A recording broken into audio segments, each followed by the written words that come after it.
Hello again. I remember back that season right after I became a Christian. I was walking home from someplace, a friend's house or something. It was a few miles long, and I had to walk down Griffin Street. It was generally quiet, and a little two-lane road, not really a great part of town.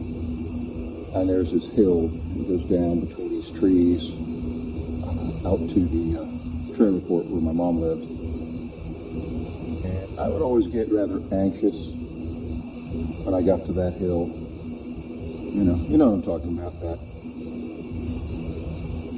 haunting, oppressive feeling you get sometimes in a situation where it's dark and tall trees and all that's around you. But I was new, and I didn't know anything about the Bible. I knew nothing about the Bible. I couldn't quote you one doctrine or another. I couldn't even comprehend you if you're telling me about them. But I knew God was there. And I would pray as I was walking down this hill, sing some of the songs that I knew from church. As I was walking home, I was 14 years old. And it was peaceful when I did that.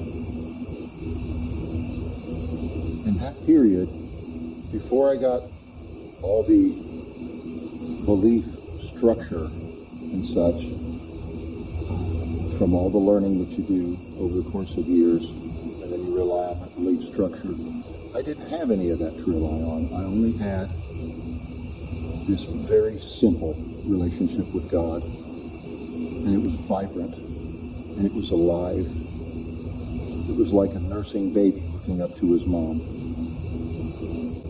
And there are times in the many decades since then that I remember that, and I check myself to see if I'm still looking up to God that way. He's not a formula, an arrangement of doctrines or beliefs in a book. Basically, everything I talk about, all the positions I espouse in my videos, points I make, they all come from that foundation in me. But I've met a lot of people that when you talk to them, you wonder if they actually ever had a time like that in their walk. Actually had a Reformed pastor tell me about 10 years ago, such a thing doesn't really exist. But you can't say that to somebody who's actually been there. Because when trauma happens in your life,